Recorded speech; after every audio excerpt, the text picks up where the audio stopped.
Everybody, hello. Thank you for attending our October Board of Education meeting. I'll call this meeting to order. We're going to start with our flag salute with our Hayesville West Middle School students. Come on down, you guys.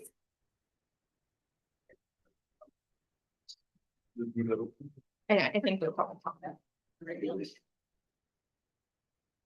If you have parents that want to take photos, come on up and you can kind of go around there by Dr. Reed and feel free to take some photos. I am happy to introduce students from our Gorilla TV production class. These are students that put on Inside the 261, if you've seen that production. So we've invited them to come say the pledge today. I pledge allegiance to the flag of the United States of America and to the republic for which it stands, one nation, under God, indivisible, with liberty and justice for all. You guys want to introduce yourself? Yeah, I'm Emma Cooper. I'm an 8th grade. I've been doing GTV for 2 semesters. I'm JD Moser. I'm also in 8th grade and I've been doing GTV for 1 semester. I'm Hallie Morris. I'm in 8th grade and I've been doing GTV for 2 semesters. My name is Kaylee Belfort. I'm in 8th grade and this is my first semester on GTV. Great.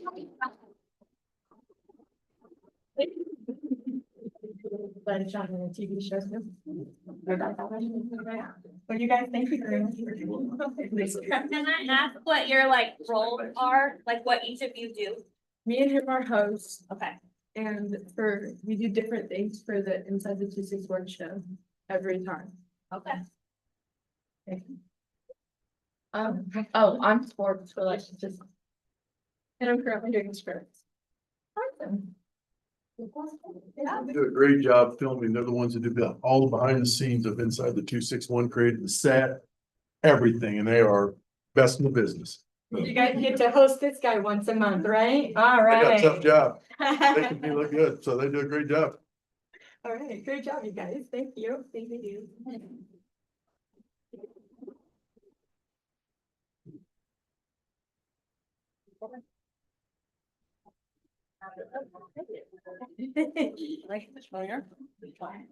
I love the fact that we have our television programs at some of the elementary and middle school levels now. When I went to campus, we only had it up at campus and I was part of the campus one, so it's really great to see kids getting to participate. That's neat.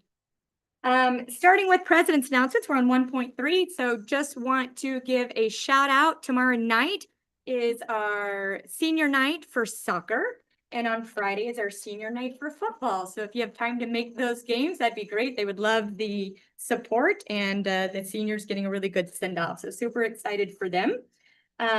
Additionally, we have KSB conference coming up November 15th through the 16th. Thank you. 15th through the 16th. Couldn't remember. So if you have not told Debbie whether or not you're going to make that, if you'll let her know so she can make reservations for us, we will have a delegate assembly. Jeremy is our participant to vote for the board at the delegate assembly. This year, they're going to be talking about their proposed 2026 legislation. If you'd like to look up what those priorities are, as well as the president-elect candidates. So if you want, right now, I think it's Kurt Herman out of Manhattan and Judy Price out of Leavenworth are the candidates for president-elect designee. So if you want to look up those candidates and let Jeremy know if you have a thought, he can take all the board's information. Anything you want to add, Jeremy? Thanks for entrusting me with our vote. Or do you have any questions about that?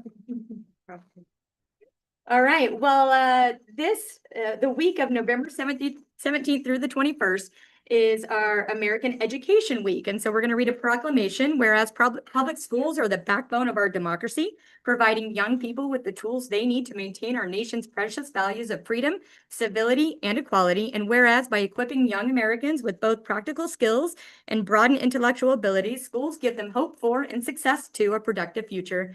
And whereas education employees work tirelessly to serve our children and communities with care and professionalism, and whereas schools encourage community, bringing together adults and children educators and volunteers business leaders, and elected officials in a common enterprise.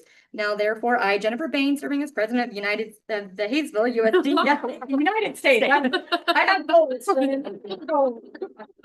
Just so we all know, I don't have that goal. Thank you.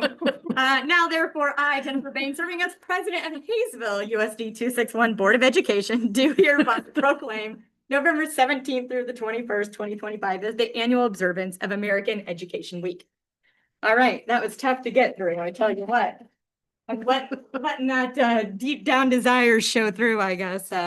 Anyway, so just, thank you to our teachers, our educators that are out there. Our entire staff educates in different ways, and just the work that they do is so very important, and we so much appreciate and respect what they do for our district. So just a big shout out to them and thank you for them. That wraps up my deep desires, my president's announcements, and now we'll move on to 1.4, which is superintendent's announcements with Mr. Hirsch. Well, President Bain, thank you very much. I'm going to turn it over to Miss Macias, who will recognize our 2-6 Wonderful recipients this month. Yeah. But I always get the fun job. I'm going to call up a group of individuals to begin with. Could I have Rebecca Berry, Miracle Graber, Caleb Wallace, and Christina Wood come to the front, along with their building principal, Dawn Blue.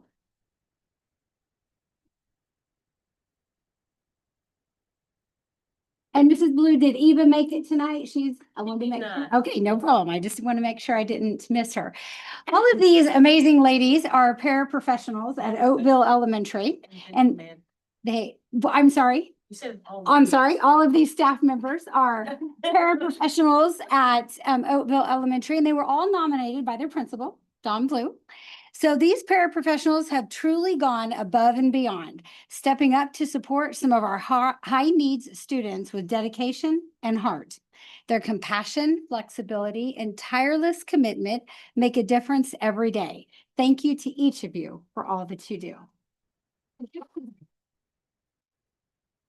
And I'm going to have each of you come and get your award, and then I'm going to have you step right over here with Miss Blue for your picture. So Rebecca. Thank you. Appreciate all you do. And Miracle. Thank you so much. You do. You guys might even be standing in the correct order. Caleb, you are standing in the correct order. You do that on purpose. Thank you so much for all that you do. And Christine. Thank you.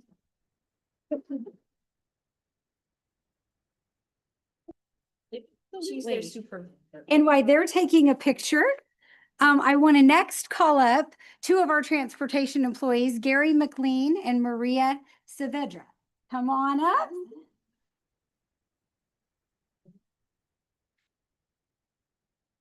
You guys can come over here. I don't buy it. And I'm actually going to have Dawn Blue step in on this one as well. Okay. Sorry. Come on over to this one. Yeah. So Gary was nominated for 2-6 Wonderful Award by Dawn Blue, and Maria was recommended by Gary. So here's what we have to say. Gary is a bus driver for Hayesville School District, and Maria is a bus aide, and they are a team, as Gary tells me. Yep. So Mr. Gary goes above and beyond for all of our students. He even purchased one of our students a wheelchair ramp for his home after watching the family struggle to get the student up and down the stairs daily.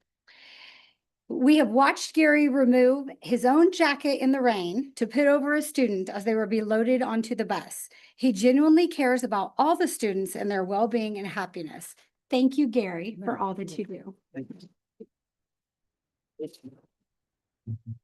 And when asked to come for this award, Gary said, listen, Maria is my teammate. I don't go unless Maria goes. So Maria, we would like to nominate you as well.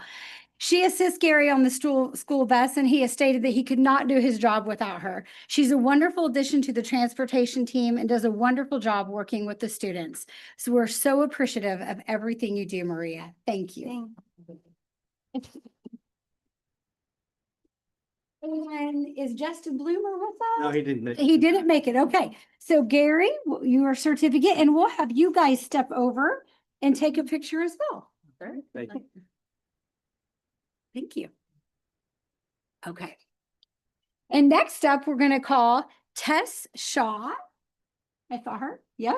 And if she could come up with her principal, Shane Seeley. And do I have Brittany? I'll get your. I know some of these I've looped together. Do I have Sherry Borger or Heather Moyer here? Well, I threw it on. Yeah. President. Okay. Right? All right. Tess is a special education teacher at Rex Elementary, and Tess, you actually received 2 nominations, one from Sherry Borger and another from Heather Moore. So here's what they have to say about you. Tess has stepped into a role of the special education mixed abilities teacher at Rex Elementary and has turned the program completely around. She demonstrates great passion, compassion, and patience even when students are dysregulated. Tess has implemented excellent physical and visual structure so that the students are better supported and able to stay regulated. She has highly structured activities that help our students progress through their academic tasks in order to learn. Most importantly, she has incorporated this with the students an augmentative alternative communication AAC device, which is like a communication board that students work with, into both their academic tasks and their functional communication, helping the kids feel competent and confident in their ability to express themselves. She has even asked for printed AAC boards for posting in the classroom to add further communication opportunities. That's just one nomination. The second nomination, as a new special education teacher, Tess has taken over a classroom that by nature has very significant needs and that generally require a specific set of skills, knowledge base, and experience.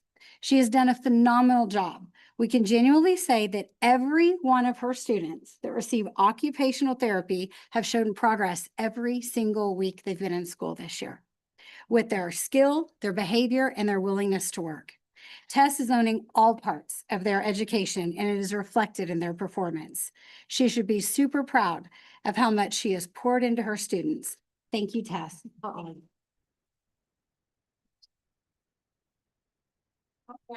Miss Tess, we'll have you step over here. And while I have Shane up here, we have another Rex employee with us, Brittany Tancredi. Will you come on up? All right. Brittany is a 4th grade teacher at Rex Elementary, and she was nominated by Megan Goble. Is Megan here? Come on up, Miss Megan. Brittany demonstrates the spirit of generosity that makes Rex special. We want to acknowledge her for her work, not only in the classroom, but also her selfless support shown to a colleague on her team. Earlier this year, when a fellow teacher had to take a leave of absence, Brittany immediately stepped in. Much of what she did was without being asked and without seeking recognition.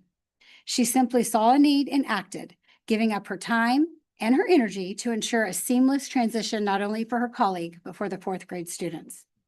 Her support ensured that her colleague could focus on her new family, secure in the fact and the comfort that in the classroom and the students were in capable and caring hands. Thank you, Brittany.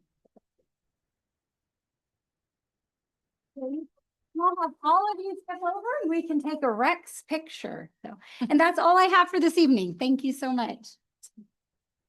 Hey, a couple more items real quick. One, I would like to echo what President Bain said, and that is to thank our educators across the district. That includes and starts with our Board of Education, who sets the focus for this district and is supportive of the students, the staff in this community, to our paras, our teachers, our food service custodians, technology. It doesn't matter what their role is in this district, they impact kids. And it starts the moment they're picked up from a bus until the moment they're dropped off on that same bus going home. And I'm always amazed when you think about bringing 5,200 kids every day to school, and it happens well in this district. And that's a reflection of our staff. So I want to wish them all the best during American Education Week and thank them for all that they do.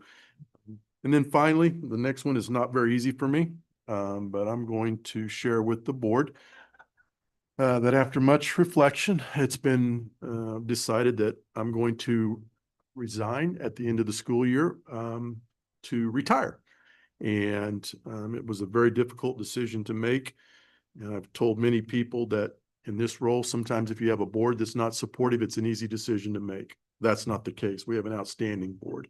Sometimes when you have leadership at the building who doesn't do their job, it's an easier decision to make. That's not the case. It's the best leadership team I've ever worked with. When you have teachers who don't do their job, that's not the case. We have the best teachers in the business. We have the best families and we have the greatest students. And this has been the best job I've ever had in education. And it's because of the people, and it's because of the impact this board has had on me as a leader. I look at Greg, Jeremy, and Jen, and I want to say thank you for giving me an opportunity, taking a risk on somebody who had no experience as a superintendent. And I want to thank Barb, Courtney, Tasha, and Jen for all that I have learned working with you. And Kelly, I looked at Jen and said, Kelly, my apologies. And Kelly for coming on onto our board and being great team members and somebody that I've learned. I learned a new word today from Courtney in a meeting. So I really appreciate this board. It was a good word. It was a very positive word. Maybe. This time. Did you? Sometimes use it. Exactly. Was it president? Was it president? No, it wasn't president, vice president, but not president, but this was a very difficult decision. And the reason it was hard is because it's a great team. I have an outstanding secretary. Debbie has made my transition to this district a success. I couldn't do it without her. And she is, you know, she's somebody that I have the utmost respect for and has ensured that I've been successful. And there's a lot of people to thank. I want to thank my wife for allowing me the opportunity. And it's a great district, great people. And while I'm very sad, I'm also very happy. And I wish nothing but the best for this district as it moves forward and finding my successor. And no doubt that they will work with a great board to take this district to the next step. So with that, I want to just say thank you. If you take one past me. Golf is expensive, just after.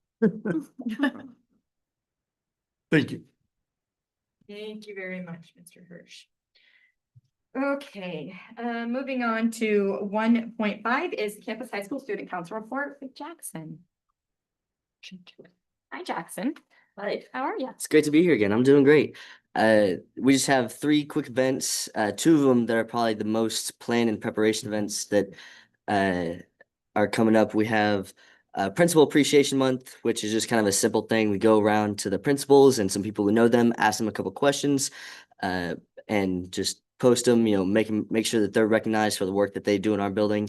And then Trick or Treat on Main Street, October 31st, requires a ton of planning because we not only have to get our club out there and get all that stuff done, but we also have to bring in every other club that's also working with Trick or Treat on Main Street, make sure they have their table, they have what they need, and just getting as many clubs in our school to work together, because ultimately that's what makes Trick or Treat on Main Street so awesome to see, is all these different clubs come together, be in the same place. And then Powder Puff, which is definitely most planned event that we have. I mean, we have to start planning at the beginning of the school year, takes a bunch of people, make sure we have all of our teams for the girls flag football, make sure we have all of our players, all the jerseys, all the payments turned in, the cheerleaders. And so just big cooperation with a bunch of people in student council. But yeah, so just those 3 events coming up. Thank y'all for having me. Powder Puff, I think, no, it's early November. I'm not on the committee, so I'm sorry I don't have that date, but yeah, they have the game on like a Tuesday and Thursday, and then the practices leading up that same week. So yeah. Okay, gotcha. Sounds good. Thank you. So any other questions? No. Sweet. Thank y'all again for having me. I appreciate it. Great night. Thanks for being here. Of course. Board 1.6, kind of hard after what we've heard at the table tonight. New and good. Anybody have new and good to share tonight? HMS has a dance on Friday, first dance of this season for our middle schoolers, 7 and 9 p.m. Friday night. It will be a haunted dance. Halloween. Haunted Halloween dance. It will have a haunted maze. So kids are looking forward to it. So we're super excited about that. Anybody else have anything to share tonight? Okay, moving on to 1.7, approve amend the agenda. I don't believe that I need to amend the agenda, so I will take a motion to approve as is.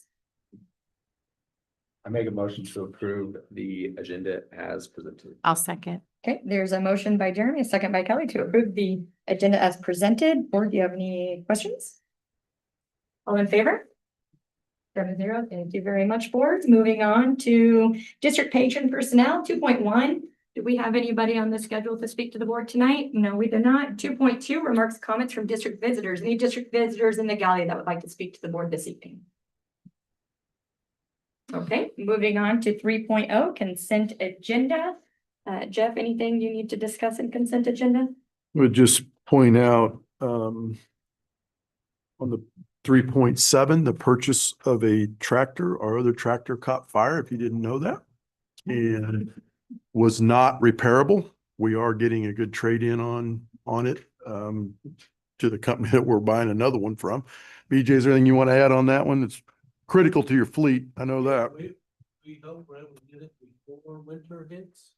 They were a little skeptical today, but one of those things where we really need to get one going, so it did caught on fire. I remember it was about August 20th or something like that. Are you using that for snow removal? I was just gonna ask the same thing. We were using it for everything, snow removal, daily use. Right now, we're trying to use our skid steer a little bit more. Different things. We can't mow. We have what they call, we call it a batwing, big mower. You put behind it, but you.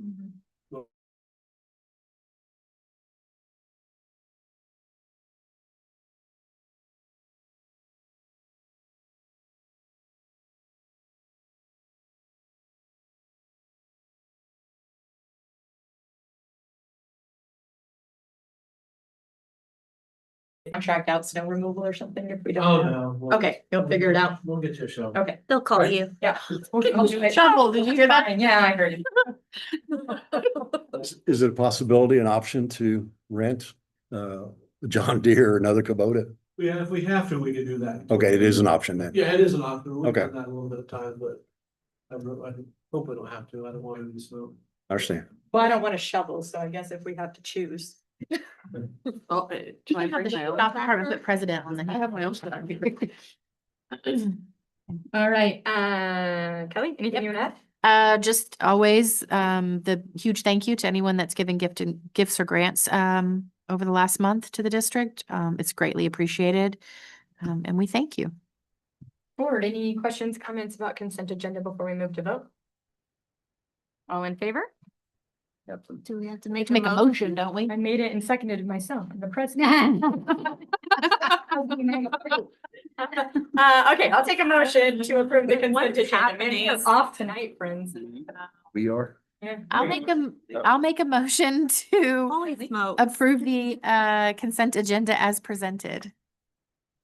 Second. And there's a motion by Kelly on the Right. table and a second by Courtney to approve the consent agenda as requested. I think where I got off is generally now is when I ask you if you have any questions. Board, so board, do you have any questions before we move into a vote? Okay, all in favor, board. 7-0, thank you very much. Moving on to the treasurer's report, 4.0. I think Mr. Ryan is gone today and Yes. will take over. Mr. Ryan is out this week at another event and he could not make it this evening. One, to let the board know that we've met all of our financial obligations to date, including paying all of our outstanding bills, payroll, that's been met. We also want to bring you an update on our audit. We will have 2 reports on our audit. We will have a partial audit review next month. And the reason we're having a partial audit review is with the federal government shutdown. We can't do an audit of federal funds. They can't get what they need to complete the audit. So he will come back once the government reopens and is able to provide the information he needs for federal funds to finalize the audit. So wanted to let you know where we were on that and that the impact that the shutdown has had on our current audit process. Maybe you don't know, maybe any risk of us being short on anything or Federal, due to this shutdown or it's a really if that good, continues? that's a really good question. The majority of our income money comes from the state. Mhm. Federal dollars you spend before you get reimbursed. So we're So, yeah, we have to spend those. Jen, if you'll recall earlier in the year, they froze some title funding that was released, and which was huge for our district. We get a lot of federal funds in that aspect. And to this date, we've been told that that's not the case, that we shouldn't expect it to continue to get federal funds, and nobody knows, but Sure. they have no reason to believe it. The other thing was, we were advised by the state to go ahead and submit reimbursement for meals. So Mhm. we have checked with Gina, we've submitted September, and we do that on a monthly basis. So that was reimbursed. So Okay. at this time, no, we've not been impacted negatively by it. Good question. That's all. Here. Motion to approve the treasurer's report as presented. Second. There's a motion by Courtney and a second by Tasha to review the treasurer's report as presented. Or do you have any additional questions on the treasurer's report tonight? All in favor? 7-0, thank you very much, board. Moving on to 5.0, reports focused on learning. We'll start with capital improvement update. This will be with Mr. Hirsch and Alloy. We have, while they're getting set up, I believe they have a presentation there. I want to bring you up to date on a couple of items. Last week's update, I think I shared with you that we had, Jason, can you get that? They're doing it. Okay. All right, taught him. We were informed that Evergy had approved our application for solar to be installed, and I got an email Friday from Dusty Ost, who came and presented to the board, and they're actually starting this week to work on the transportation building. So I wanted to let you know that tonight. Alloy is here to present to the board preliminary drawings of the CTE center at campus. To get your feedback on anything that you like, don't like, anything you want us to reconsider. I will point out that Barb, Tasha, and Jen have been a part of these conversations. They can add to anything that their perspective comes, but I've sent you renderings and information. This is very similar, but I want Alloy to give you and get your feedback before we get further down the line and finalize this. So with that, I'm going to turn it over to Craig and Andrew and have them from Alloy. Well, thanks. First of all, thanks for letting us be here tonight to kind of give you an update. Here in a minute, I'm going to turn it over to Andrew. He's going to kind of walk you through the site plan, the floor plans, and the 3D images, because he's been the one that's really been kind of doing 99% of that work. So he knows it more intimately. So if there's ever, and when he's done presenting, if there's any questions, we'll both take your questions and answers, and we'll give you the best thing we can give you. So, Andrew. So I'll start off with.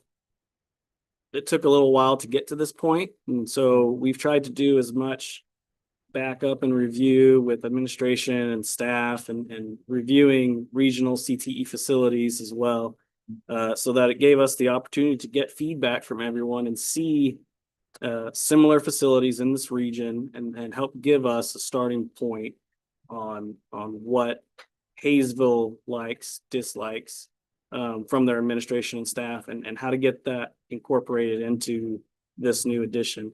And so I wanted to be able to provide to you a little bit of context as to where we're planning to propose this location for the CT addition and how that affects your existing site at Campus High School.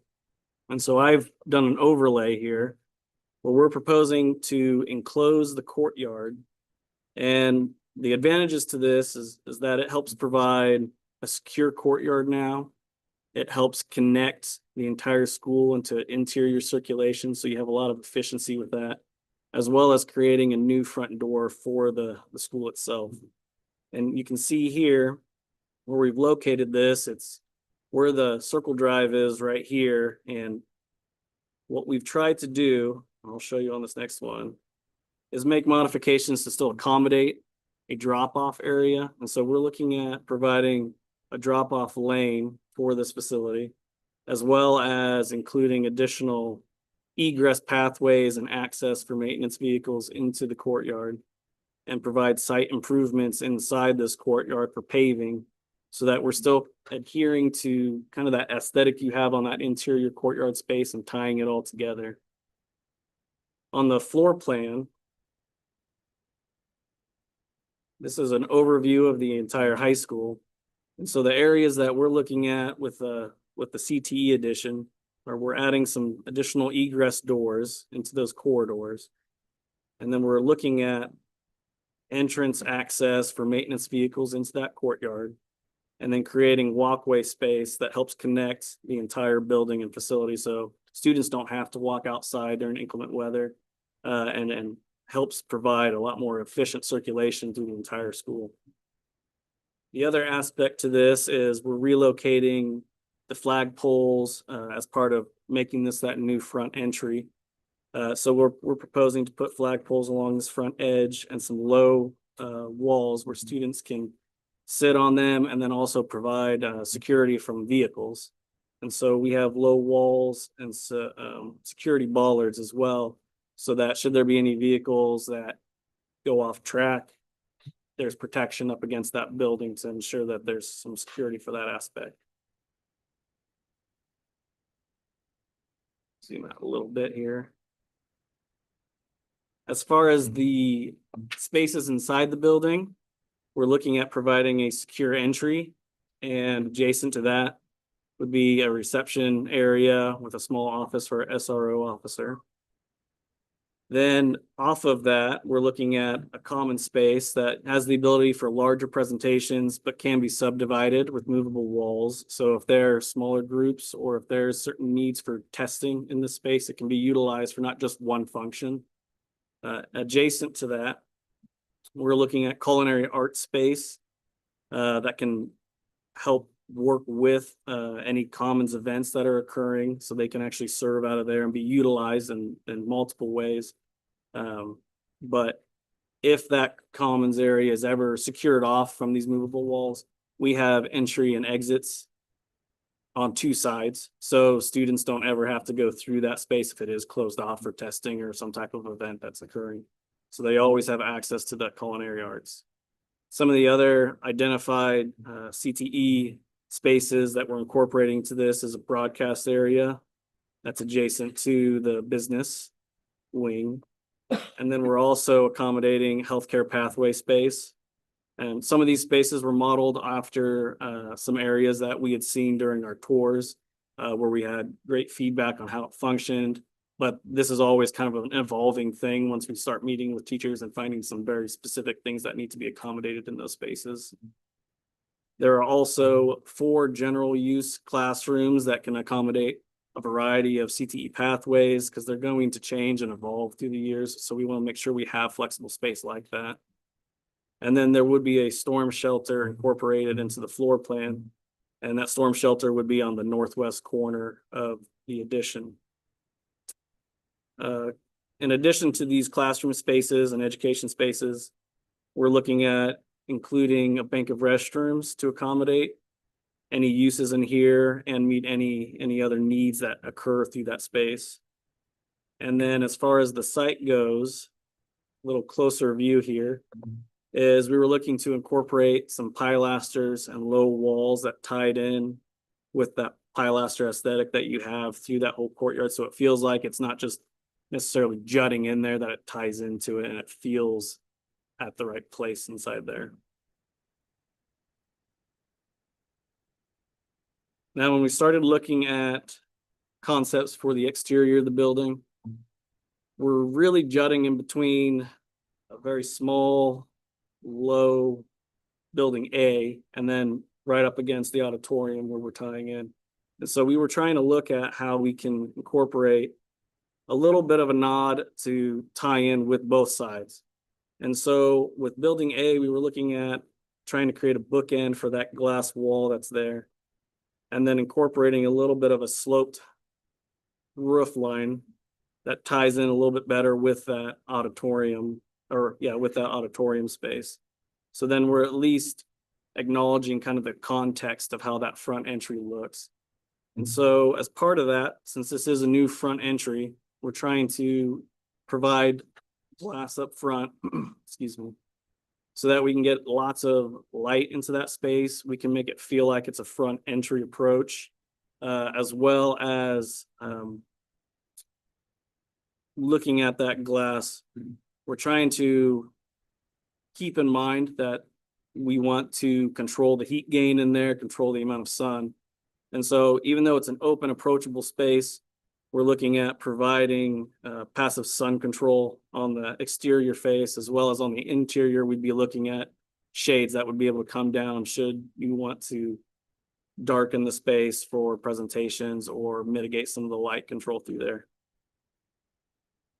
And so this would be how we'd be approaching that front entry. A little bit of a closer view here. You can see how this is that sun control that I was talking about. And then this is that ridge line that we're trying to tie in with the auditorium space.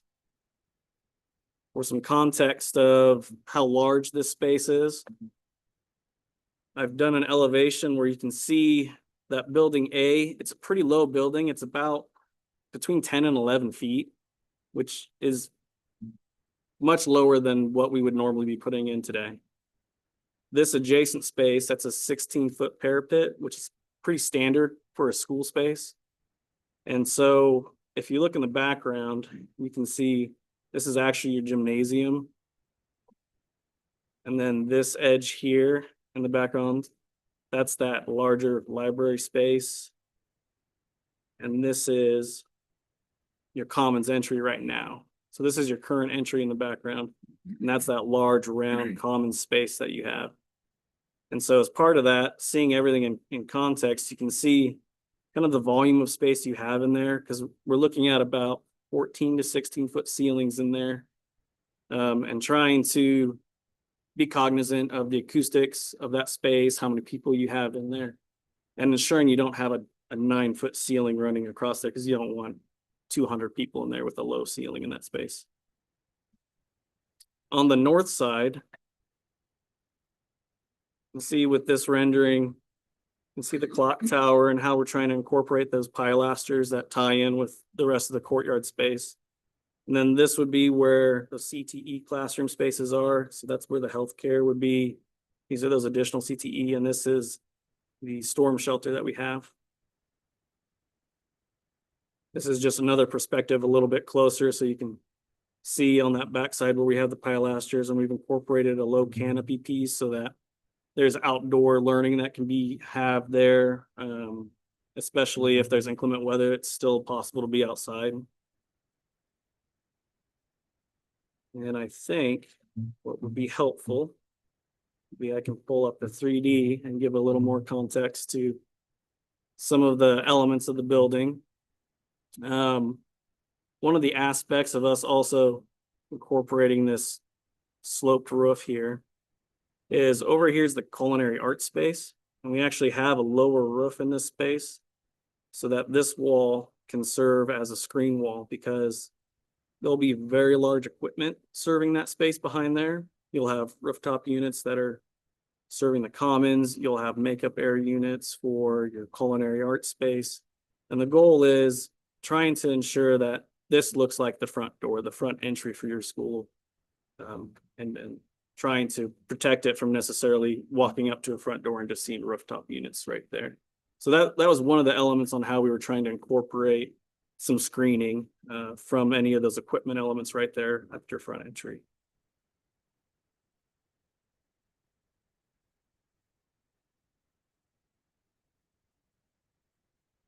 And those won't be the only rooftop units up there. And there will be some that actually kind of run down right above the main corridor, kind of where his mouse is. Yep. Or when you can see it better with the pointer.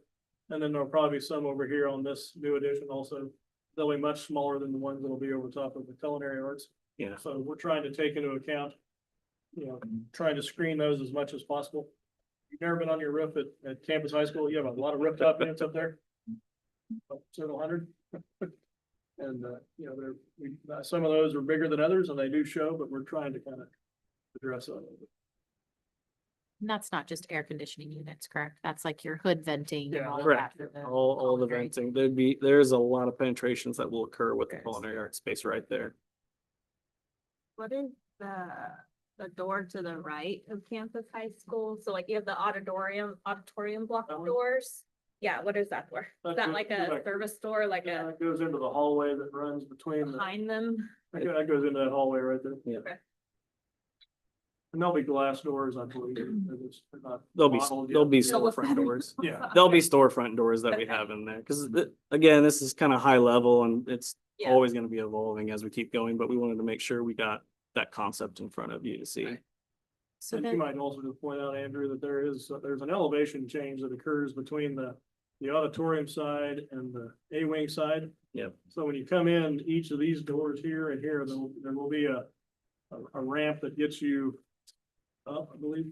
There'll be a 1 to 20 slope right here where we can transition from this floor level up to meeting the floor level over here. So that's about a 13-inch difference when you go across that building. And so trying to look at it to where this entire space is all at one level, and it's at one level at this point, and we'd be transitioning at a 1 to 20. So it wouldn't technically be a ramp with rails. It's a shallower slope than that.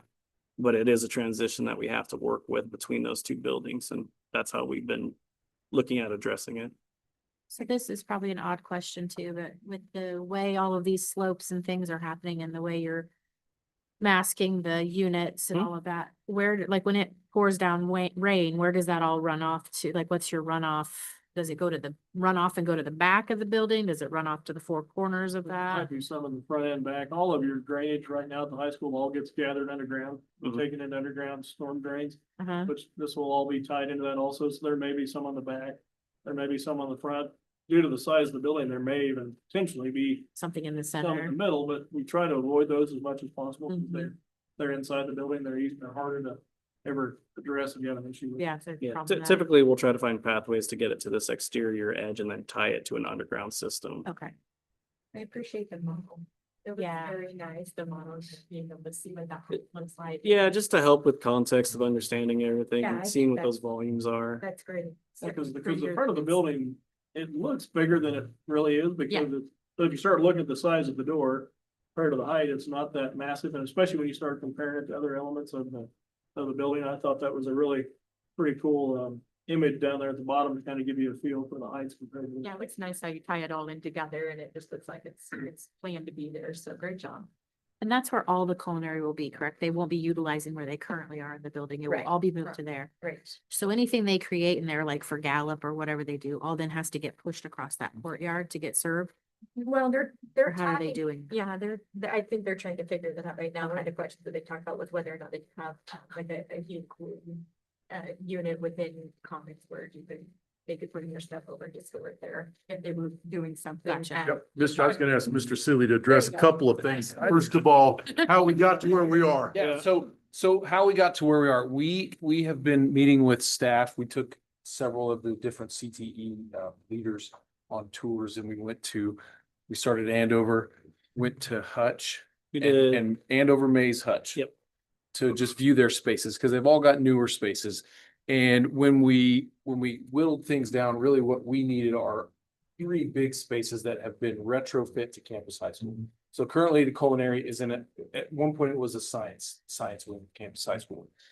I believe at some point they had animals in that room in the 70s. And now we're serving chicken nuggets out of it. And it is up there on the top left, that orange space. That's our current culinary space. So when we went to, I believe Maze and Hutch both had what they called a concession window. That's something that we wanted. So it's going to be on here. It's kind of like a restaurant. You got your kitchen, Uh-huh. you got your serving window. We are going to be able to open that up during times when they do pop up so that they're not setting up strafing pans and bringing food out all the way out. So They the- wouldn't the- take it all the way to the the old takeaways, commons, it's so not they'll in the come to commons, the but new. we will set it up there. Our Gallup has done a lot more, I should probably talk into the mic, huh? Our Gallup has done a lot more outside sales, and this actually does better for outside sales. And if you look at it, the front door to campus high school is right there now. And so you check in, you can go get your stuff from the window, they can bring it over to the front door. And I didn't know this until about 5 minutes ago, but that glass door that you're gonna put up, that's where we could take our deliveries, where our fax teachers, they go shopping every week. I mean, that's part of the job. You get to go to the grocery store. And so those deliveries could go right in that back door there, right into the kitchen. So that's one area. Another area that's been retrofit is our health area, which is also in the same hallway as our culinary right now. I believe a couple years ago, it was a business classroom. We currently can't have the next level, which is phlebotomy, because you have to have a tiled floor and you have to have a sink. The tile floor is not a big deal. I can have BJ do that in one weekend, right? But the sink's a problem, the plumbing's a problem. And so we needed a space that would have all of that. And we actually really liked when we went to Hutchinson, they've had their space for about 20 years. They set theirs up like a hospital unit. So you have your collection desk. Yep. And they had different rooms and they had a big space, and it was a very well set up space. And we thought, for what we're doing with kids, this is the perfect space to have and be able to utilize it and train them like what they would have versus a classroom that has just changed over the years. And now we can also add that next level of phlebotomy, where, if you don't know what that is, that's where they draw blood. So come on down. The other is broadcasting. Both, I don't know, I think Andover had a broadcasting, but I know Mays and Hutchinson both had broadcasting. Our current broadcasting is in what I would say is a closet. It's maybe a quarter size of a classroom. And it's been things that at campus we've retrofit over the years to make it work, but it's not really conducive to making broadcasts every day and putting something out that we really want to do. So that space was then included in this, along with some other places. So we don't have all the answers. There are going to be a couple of blank classrooms right now that we're considering bringing all the facts down, just having them in those three there. But the benefits, not only the CTE benefits, there's so many others. The security, we now have half the doors on all the inside courtyard doors that we don't have to worry about just being accessible to the random public. We now have a front door. You know, if you need to drop something off, you don't have to walk all the way across the courtyard and back to drop things off. We'll get a lot more circulation. That hallway, that pink hallway up there is going to be way bigger. If you ever want to come by about 9:05 when the classes are transitioning, it's a huge bottleneck up there. So that'll help a lot as well. We get not only the security, that big space in the middle.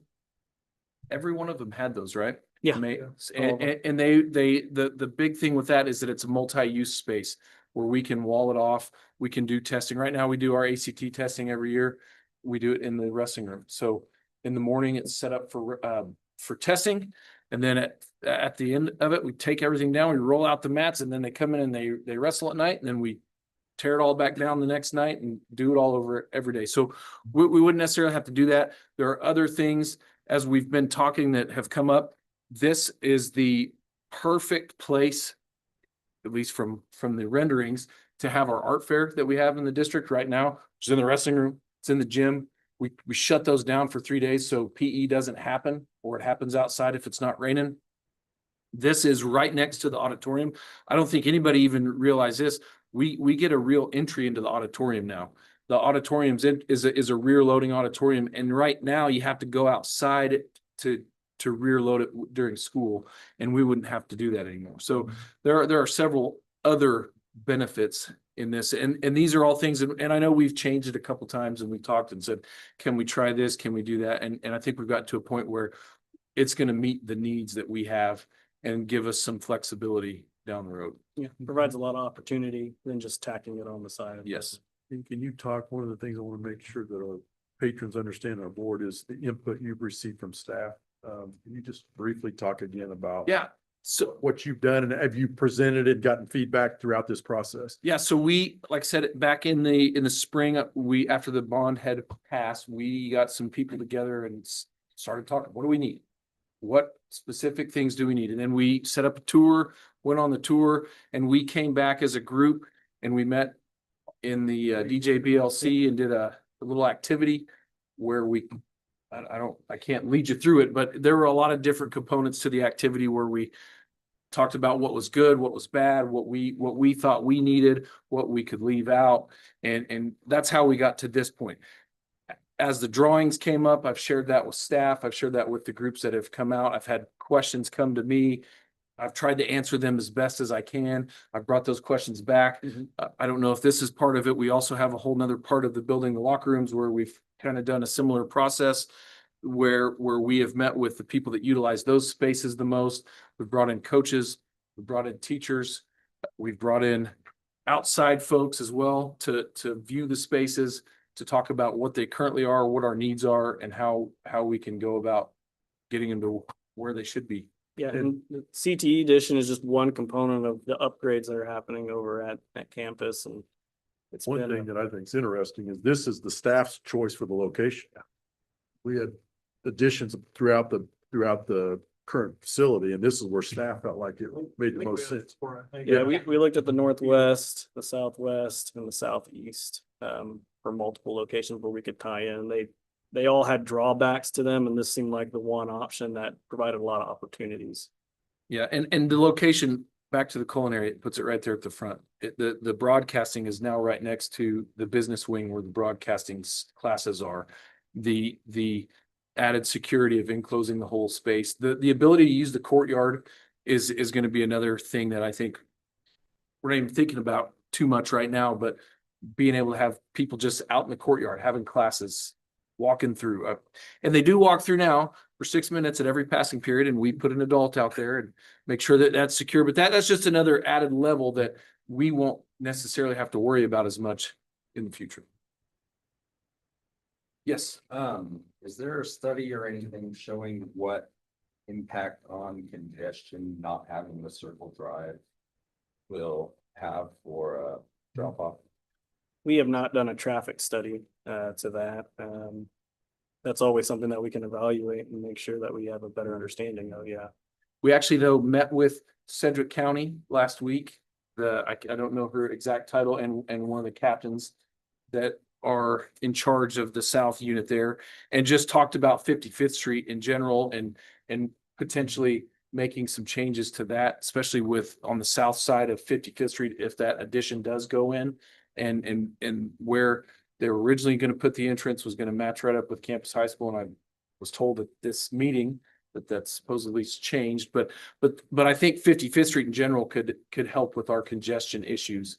I know there will be some headaches when we're building. I hope that those go away when there's no more construction. I don't know what the construction will look like and how much of that current drive will take.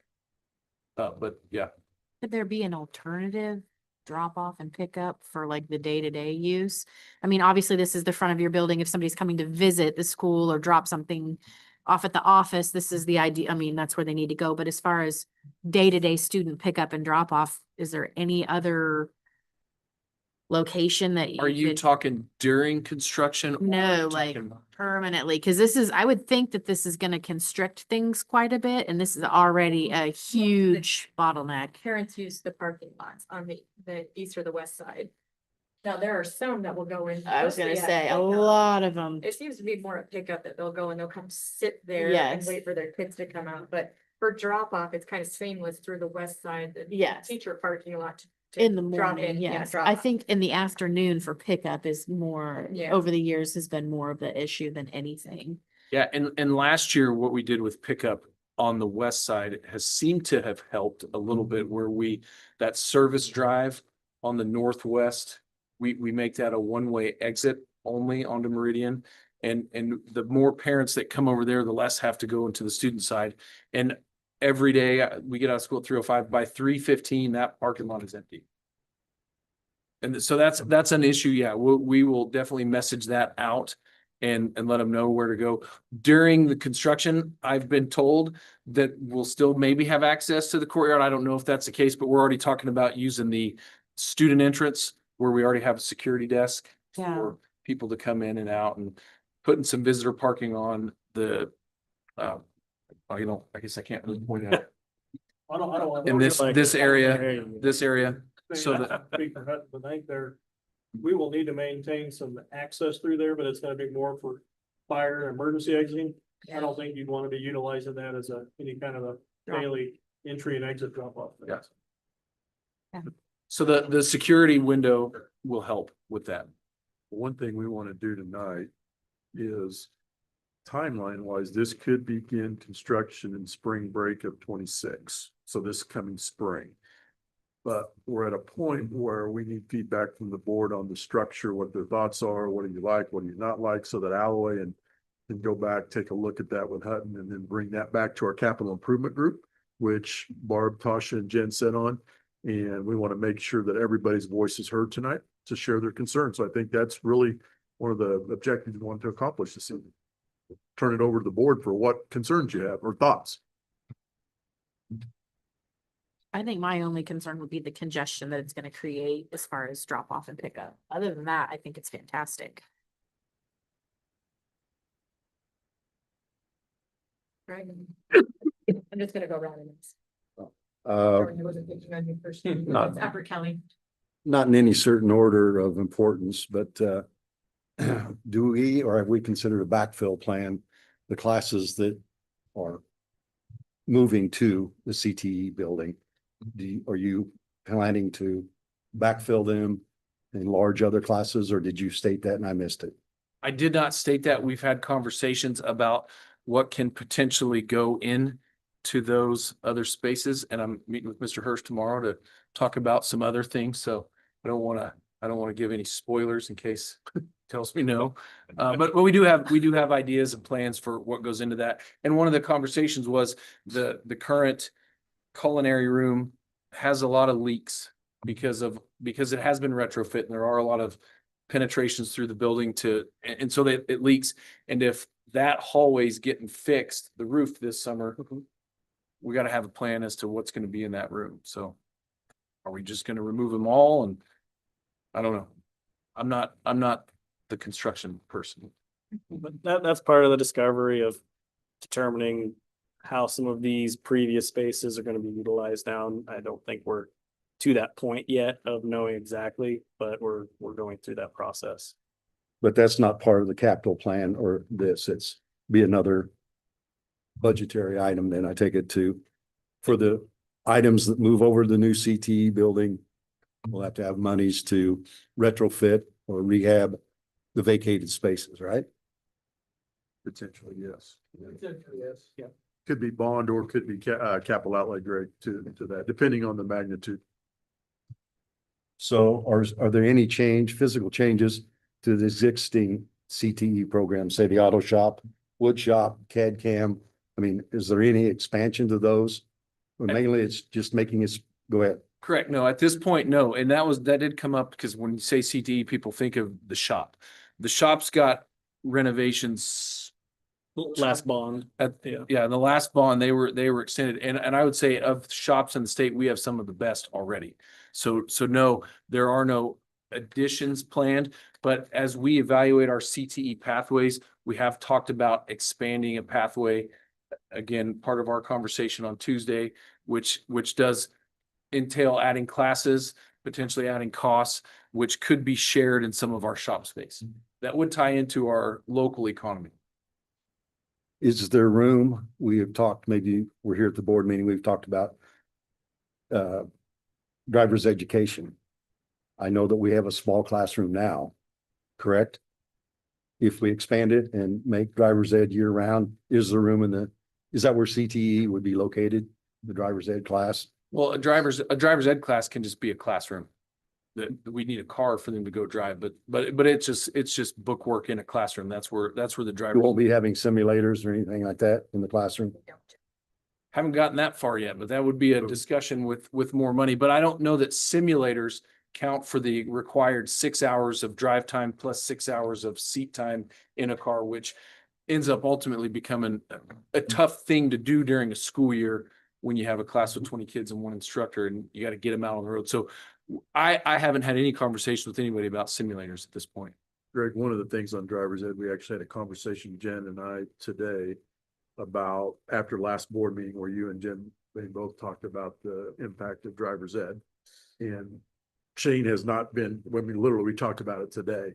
And so we haven't had a chance to talk to Shane, but that is something that we're going to explore. Is that something we can add to the campus schedule? Okay, But we're not You didn't anywhere know. near there yet. that's fine. Yeah, That's but for driver's ed, it's 30 hours of seat time in a regular classroom. It doesn't have to be anything special. They get a handbook from the state of Kansas that they go through. They watch videos. They do everything they need to do to get ready to take the written test. The other part is in a car. And yeah, I know there are some places that use simulators, but I don't know that the simulators count for the required 6 + 6 hours of being in a car and driving. Next question, A building, a lot of the other buildings are flat, which I don't know why we continue to design flat buildings. Is there any pitch or slope on this new proposal? I mean, that would mitigate or help with drainage? I know you talked about draining into the existing systems, but it seems like we always have trouble with flat roofs. Literally flat roofs with no degree of slope. Yeah, what we have. Let's see if I can pull it up. We'd be looking at the modified bitumen roofing systems. There'd be a little bit more of a slope to this than typical. It'd be probably twice as much as a 1/4 inch per foot.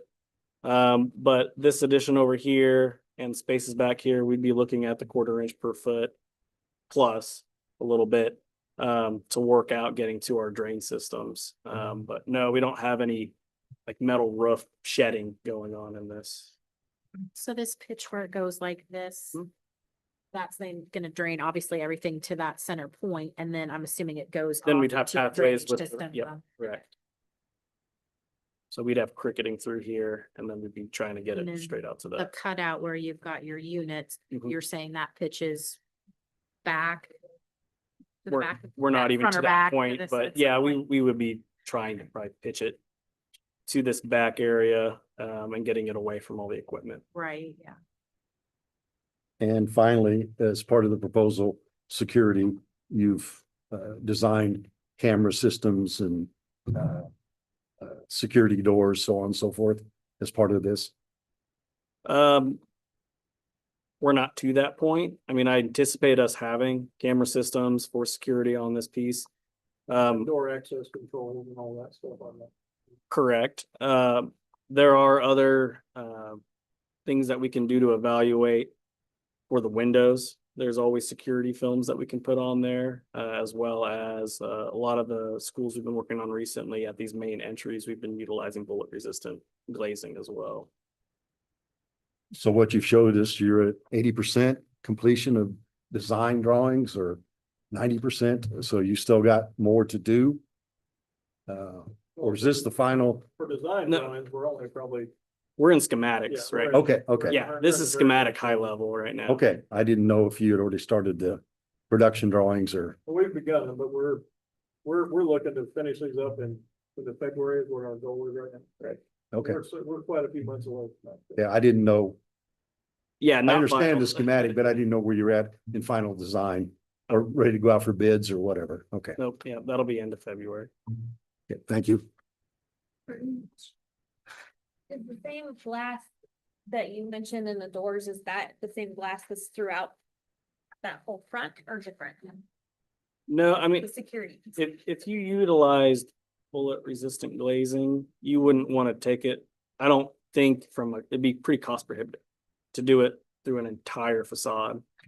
The other things that you can do rather than to that level is they do have applied films that do slow down intrusion quite a bit.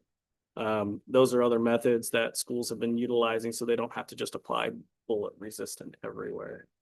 And the extent of it's also a final decision that'll be discussed with the committee and, because everything you do, there's cost to everything, right? And so you gotta decide, if you bulletproof this Mhm. and then right adjacent to it is building A that is basically a glass box. Well, right. I mean, it's, we have this discussion we have all the time in school districts, so where do you take it to? But that's all part of evaluating it.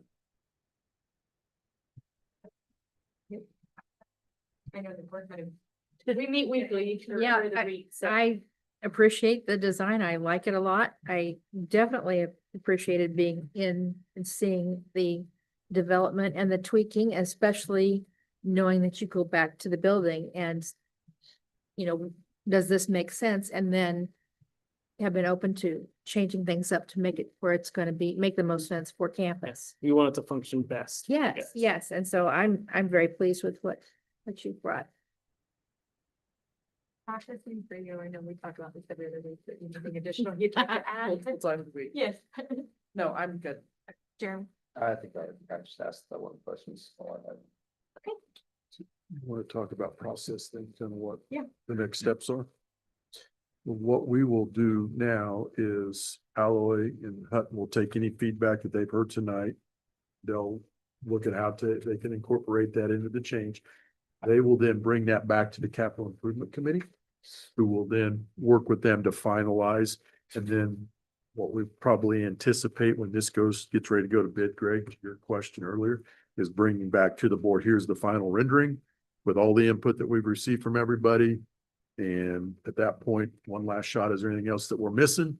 And then start that process. So if you have any concerns, thoughts that you want to share on behalf of the board, touch base with Jen, Barb, or Tasha, and let them know this is something. If you get out here and think of something or hear something from somebody who's seen it, let us know, and that way it can be discussed. And sure, you have great representation. They've talked about a lot of the things that have come up tonight. So. All right, guys, thank you very much. Thank you. Thank you. Moving on to stuff the bus with the deal.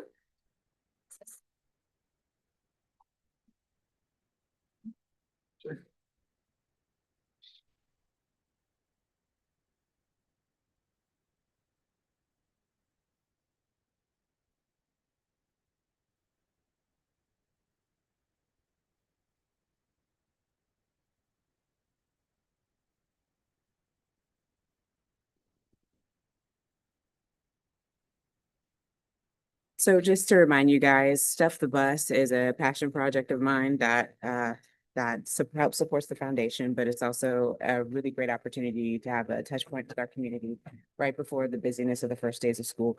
And this year, the one-day drive was held on August 9th. Sorry, I have to look for reference because I forget the date. It was earlier this summer.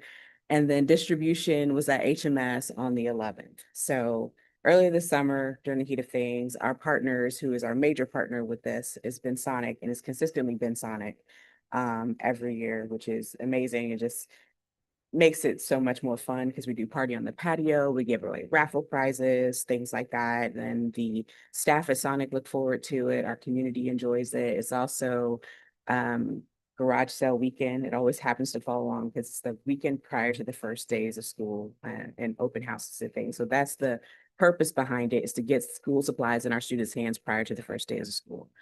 And so Stuff the Bus by the numbers. When it started was 2021, which is hard to believe it was that long ago. But we, it was 183 students who attended. So what we do when we track these numbers, I simply just ask them what their grade level is. I don't ask them where they live or what school they go to, but just what grade you're in.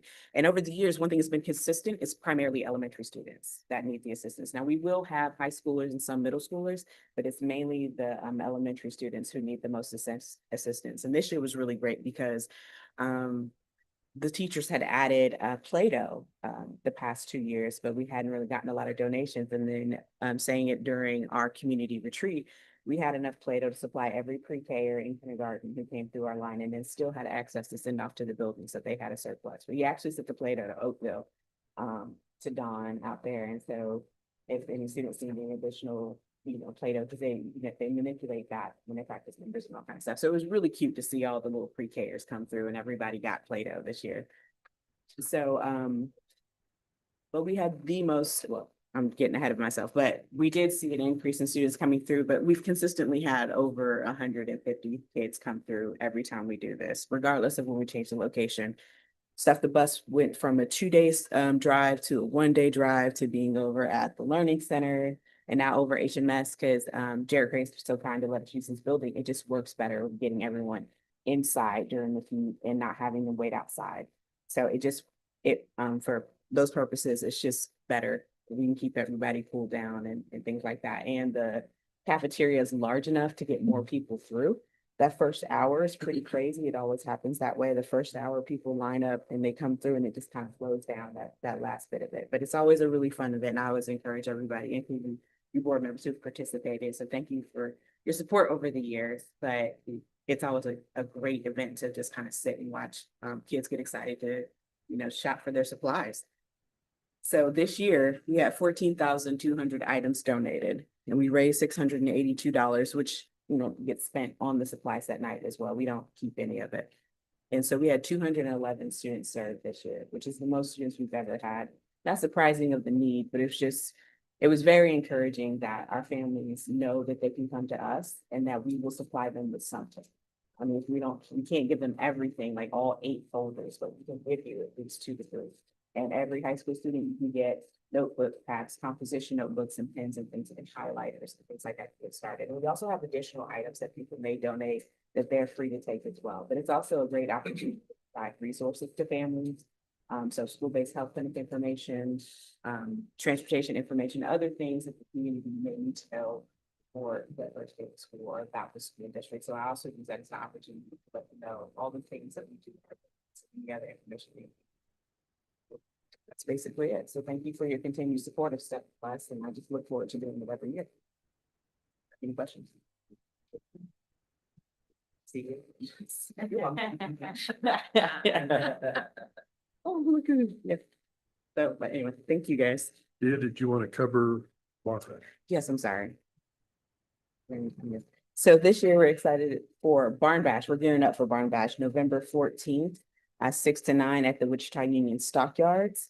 Right now we're in the throes of collecting donations and sponsorships, and we're excited to partner with Rusty Egg Ford. So we do an adopt a cause. So we'll have a car, either a Kia Telluride or a Bronco parked outside because we're having a competition again between buildings. We're also selling raffle tickets as well.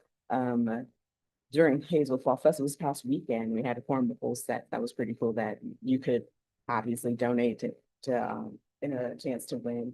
So we have some really cool prizes this year. We'll still have all the games, Cow Patty Bingo, things like that, and for participants to enjoy. So it'll be a great fun night. And also, proceeds will go towards Innovation Group and other activities that come before the foundation where students need assistance in doing things like travel or competition, admission, things like that. Tickets for the general public is $75. This year we have a $50 for USD 261 staff. Because it was a concern, just wanting to be able to get staff there, so and participate. Such a fun event. So I was gonna make sure that we have spot. Too. There's no getting rid of it.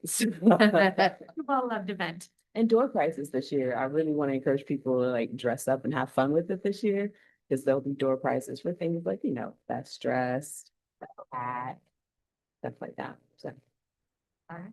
Great thing. Yep, challenges. Great thing about this cause is 100% of the money goes back to our students and staff. That's where the money goes, and our foundation has done a really great job of supporting teachers and kids, and that's what it's about.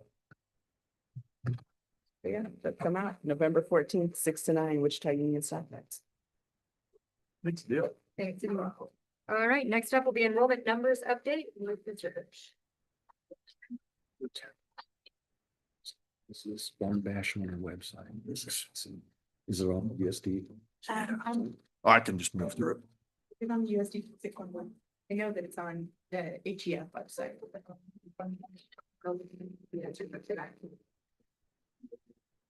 Okay. And it's also on the Facebook. Okay, so want to bring you up to date. We have completed our enrollment process and provided to the state. As you know, September 20th is our count day, and then there's a window goes up to October 4th that we can claim students or you can lose students during that time period. And that's what funds us for the year. Now, these numbers are unaudited. As you know, we will get an audit from the state, will come in and audit us later this year. We will not know our final numbers, it was amazing to me, until second semester. That then will determine our budget. We won't get finalized till June. So for this year. So with that, I want to just brief you on where we are with our numbers this year. So I want to start by sharing, this is what the board approved last May to open up for open enrollment. This is important because this impacts us very, very strongly here in the district. So you approved 304 open seats last year when we went through this process, and that's by grade level. Of that, we had 210 applications. Of those, we accepted 184. We had 26 that didn't meet either records, so they had disciplinary issues, have been expelled from another district, long-term suspended, or we were at capacity. And that would be for us at kindergarten. If you go back, look real quick, we did not accept students in 8th grade, 11th grade, and 12th grade. In kindergarten, we limited to 24. So with that, we had of that 184, 117 that actually showed up and enrolled. So after 2 years of this, the thing that I have learned, and we'll make this recommendation too later in the spring, is I'm not so sure that in our district with a declining enrollment, you set a capacity. I think you start looking at when a student applies, if they meet the discipline piece, and we have seats, we take them. Because for the second year, last year, you approved 200. Remember the exact number. We had 135-ish applies, I recall, and we ended up with 90 kids who actually showed up. So of that 184 that accepted 117, one of the things we've talked about, we believe is happening is Jeff's family might apply in Hayesville, Derby, Goddard Valley, and when they get their, you've been accepted. Okay, now where am I want to go? And I think that's probably more likely what's happening is families are applying in multiple districts and then they're choosing. So with that, here's how it breaks down for open enrollment. Kindergarten was our highest area that surprised me with. We had to turn kids away, but we only had 18 show up. So, but we ended up having to do a lottery for kindergarten because we had that many applicants. But you can see by grade level. Now, where we didn't take kids, those might be a sibling came in. So we accepted them, but we didn't. So it's open it for anybody else. We wanted to try to accommodate siblings if we could. So what does this mean for us? SO 66. This is the report that Debbie, Misty, Kathy, Jason, Craig Ryan worked really, really hard on and try to get right. And I will tell you, this district does a better job than anybody I've ever been around in regards to not missing kids. I've been in a situation where a district thinks they're getting 100, they might only hit 75. We typically miss in the single digits and the low single digits, which means our principals and our staff do a great job of ensuring we have those kids there. But here's some numbers I want to point out to you. If you look at our kindergarten kids from last year, we had 283. This year, that class is 297 kids. So the class grew, right? But you look at the year, it's the same number. 283 kids was amazing. Anything in red is a decline. Anything in black, obviously, is a positive. You can see 8th grade, we grew 52 kids. 11th grade, we grew 19, 6.8 here. Total we lost was 47 kids. So as John Robb told me first year, said typically you take your increase or your loss and you take that times 1.5 and that gives you an impact to your weightings. So for us, that's equivalent to about 7 kids weightings wise, which if you remember the last 2 years, we were in triple digits. So had all of those 184 showed up, we actually would have been a positive this year. So that's a bummer for us, but it's the good news is that 117 that we took, we would have been set at close to 200 again this year had we not taken. So that's positive news. The other thing that's really good news, if you look at our preschool aged at risk, it grew 13 kids. That's positive. And then St. Cecilia, and Jen can talk to you about this. We provide services to St. Cecilia through title funding. Went from 91 kids to 51 kids, which that is a almost a 50% drop for them. And that impacts the amount of money we give them to provide services. And Jen can go into what title fund do we take that out of? Title I? They get a little bit from each title fund, but the main one is Title I. Right. And we usually give them about $15,000 to $16,000, which helps because we provide a para. And so they pay about half that para's fee. This year they got a little over 7,000, but we still pay that para the same amount. So I told them that we'll go ahead and eat that this year, unfortunately, because we don't want to take services away from our kids. We're required by law to provide services for private schools in our, that reside in our district. So you know, that's not, we have to do that by law. Well, it was in addition, if I may, they lost 40 kids, but only, they also lost the amount of free and reduced, which I believe you're going to be talking about. And so that all plays into the funding as well. But they had very limited, families reporting free and reduced as well. So when you take a look at this, total kids was 47.3 kids. So again, from a funding standpoint, about 70 kids with you consider waiting. So here, the next one is the one that's a little more alarming. And this is breaking it down into the weeds, and I don't want to go into all of it, but the key here is your free meal head count. Last year, we were at 2787. This year, we're at 2553. We lost 234 kids, which impacts at-risk funding and high density. So if you drop below 50% on free meals, which we went from 52 to 48, it's a 4% decrease. We went from receiving high density to not receiving the same amount of dollars in high density wages. So that is significant. And that seems to be the trend. As Jen said, it's all, and I think there's multiple reasons. One is the paperwork is more complex. Two, I believe, only my opinion, I believe this current situation in our country may prohibit some people from completing it and knowing where I'm at, what I'm doing. I think that's part of it as well. So that number is significant for our district. Yes, sir. I don't believe I got an email or anything asking to fill it out. Something changed. Will you not blasting it out? No, nothing changed, but what happens is the verification process for us has less people did complete that. And there's more data that you have to provide that we didn't get. So it's part of the enrollment process, and when you check at the beginning. Okay. I just don't recall getting anything about free and reduced. I know we were sending it to everybody to ensure that they filled it out just in case anybody. It used to be part of the enrollment, but you had to fill it out as part of the enrollment process, but. And the law has changed, and there's been some significant changes in that. So I just want to ask this question for clarity. You said by law, we have to provide services to private institutions. Those private institutions are also attempting to take public funds away from schools. Is that correct? Well, let's go back. First of all, you're required for SPED services. So if a child attends a private school and they have special education services, typically the district in which they reside provides that service for them. And we provide a teacher or whatever that looks like.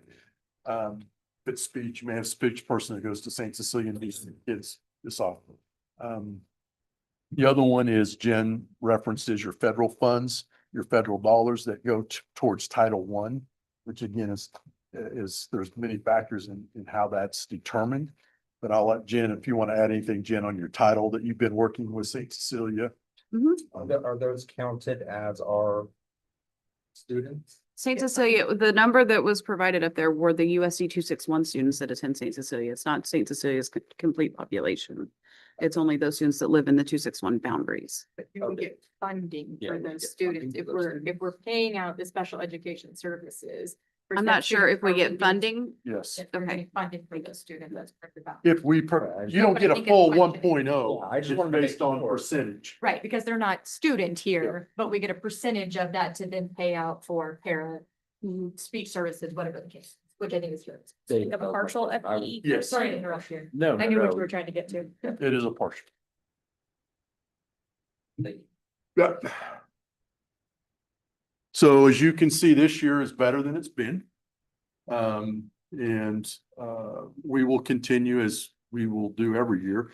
We will continue to evaluate as openings come up going into the next school year, what positions we fill, what we don't fill. And it'll be based on enrollment numbers like we've looked at. And I will tell you right now, we looked at it. Our elementary, we have a couple of buildings, Jen, where the Nelson, that's fifth grade's a little high. It's not above 27 or right at. Yeah, 27. Nelson, fifth grade, and Prairie's third grade, and I think second grade are relatively, and Oatville's kindergarten. Yeah, kindergarten at Oakville blew up and kindergarten is so hard to hit because you don't know where they're gonna land and you don't know how many you're gonna get. And we don't get a lot of them at kindergarten roundup. We just don't show up. A lot of them will just show up that day of school or part of that. But right now, our numbers are higher than they've normally been, but the majority of them are still below the board recommendation of 23 and 27. So while we've had to make cuts through attrition, the numbers have increased in class. They have. And we've got some of our middle schools that are 25 to 30. That's it. Some of our middle schools, we do have that. But overall, the elementary level, they are lower than your 23 and 27. Questions about any of this? All right, thank you. All right, we're moving on to 6.0 is action items. We have nothing on the agenda tonight. 7.0 is first readings, and there's no first readings tonight. We're gonna move into 8.0, which is executive session. We will have executive session for non-elected personnel, protected privacy interests of identifiable individuals. We're gonna start with 15. We're We're gonna go to the conference Okay. room for executive session. We're gonna go to the conference room for executive session. This will be when we'll invite, the board will invite Mr. Hirsch, Mrs. Messias and Mrs. Zimmerman. And we'll start with 15 minutes. That is 30 minutes. Well, I would say maybe give a break. You go to- Okay. I think we have to take the break and then come back and do the motion if I remember correctly. Right. Okay. So board will take a break for a couple of minutes till 8:30 and then we will reconvene and do a motion for executive session.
with the board will invite Mr. Hirsch, Mrs. Macias and Mrs. Zimmerman to begin with. That is my motion board. Second. There's a motion by Jennifer, second by Courtney, to move into executive session. All in favor? Tasha, raise your hand. Thank you. 7-0. I was carrying the ballot for some reason.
recognize that too. Oh, Jillian got it. Okay.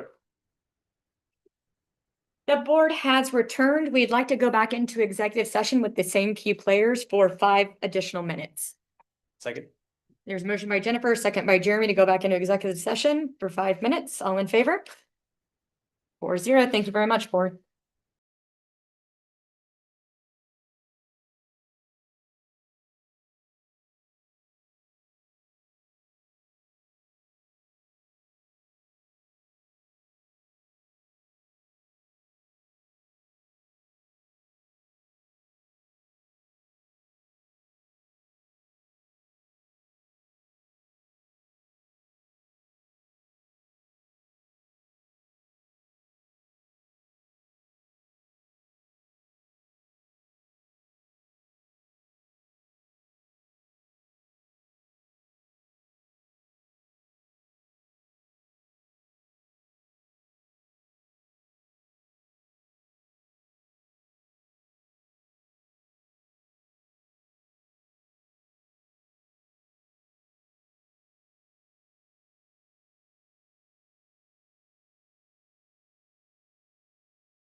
Promise episode where we dress up like each other.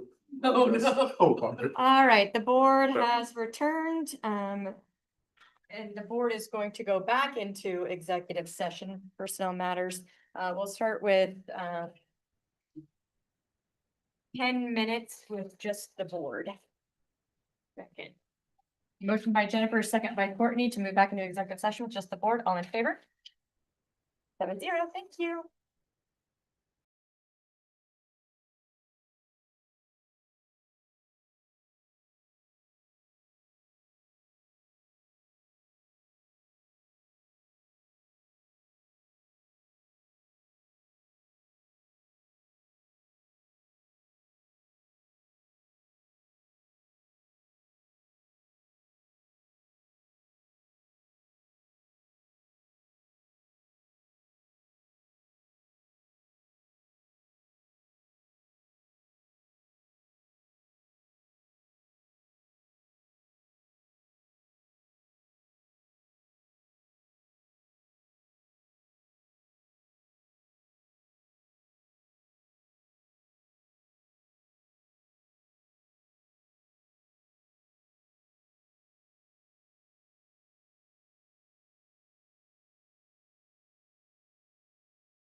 board has returned and we'd like to invite Mr. Hirsch back to the boardroom for 5 minutes.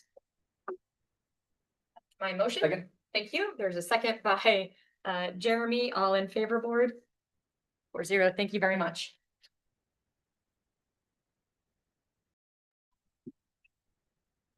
Let's see, they'll get the doors for it.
Sure.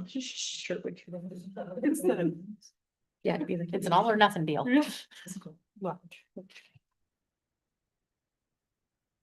All right, the board has returned and no binding action was taken. With that, we will conclude our October Board of Education meeting. Thank you for being here, board. Bye. Bye.